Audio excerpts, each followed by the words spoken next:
দীর্ঘ ২৮ বছর পর বিশ্ব ফুটবলের সবচেয়ে বড় মঞ্চে ফিরছে নরওয়ে। আর এই প্রত্যাবর্তনকে স্মরণীয় করে রাখতে মাঠের কৌশলের পাশাপাশি তারা জোর দিচ্ছে মাঠের বাইরের প্রস্তুতিতে।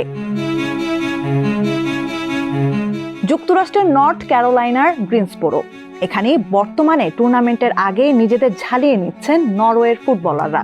তবে সবার নজর কেড়েছে তাদের ট্রেনিং ক্যাম্পের রান্নাঘর, যাকে বলা হচ্ছে এক টুকরো ভাইকিং কিচেন।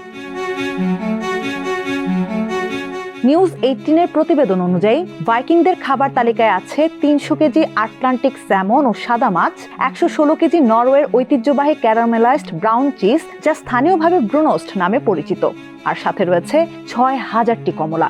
খেলোয়াড়দের জন্য নরওয়ে থেকে এসবই পাঠানো হয়েছে মার্কিন মূলকে। কিন্তু কেন এই বিপুল পরিমাণ খাবার আটলান্টিক মহাসাগর পার করে আমেরিকায় নেওয়া হলো? উত্তরটা লুকিয়ে আছে দলের পুষ্টি পরিকল্পনায়। নরওয়ে দলের প্রধান শেফ অ্যারন এসপেল্যান্ড দীর্ঘদিন ধরে জাতীয় দলের সঙ্গে আছেন তিনি। তার নেতৃত্বে ৩ জনের একটি শেফ দল কাজ করছে। ৬০ জনেরও বেশি মানুষের জন্য দিনে ৪ বেলা খাবার তৈরি করছেন তারা। মেনুতে রয়েছে খেলোয়াড়দের একদম চেনা ও অভ্যস্ত খাবারগুলো।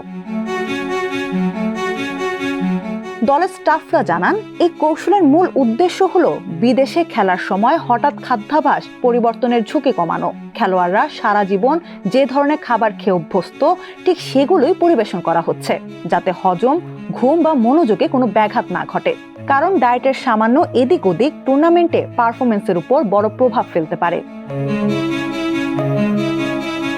এর পেছনে আরো একটি বড় কারণ যুক্তরাষ্ট্রের দক্ষিণ পূর্বাঞ্চলে তীব্র গরম ও আর্দ্রতা। নরওয়ের বার্গেন বা ট্রোমসোর মতো ঠান্ডা শহরগুলোর আবহাওয়া থেকে যা সম্পূর্ণ ভিন্ন। এই প্রতিকূল আবহাওয়ায় খেলোয়াড়দের কঠোর অনুশীলনের ধকল সামলানো এবং দ্রুত ক্লান্তি দূর করার বড় হাতিয়ার হিসেবে দেখা হচ্ছে এই চেনা পুষ্টিকর খাবারকে। প্রধান শেফ এসপেল্যান্ড আশা করছেন, টুর্নামেন্ট চলাকালীন পুরো ৩০০ কেজি মাছই খেলোয়াড় ও স্টাফরা মিলে শেষ করবেন। নরওয়ে দলের এই ভাইকিং কিচেন কার্যক্রম প্রমাণ করে, আধুনিক ফুটবলে শুধু মাঠের লড়াই শেষ কথা নয়, বড় টুর্নামেন্টগুলোতে নিখুঁত ও বিস্তারিত পরিকল্পনার অংশ হিসেবে ডায়েটের মতো ছোটখাটো বিষয়কেও কতটা গুরুত্বের সঙ্গে বিবেচনা করা হয়। ২৮ বছর পর বিশ্বমঞ্চে নরওয়ের এই পুষ্টি কৌশল তাদের কতটা এগিয়ে দেয়, এখন সেটাই দেখার অপেক্ষা।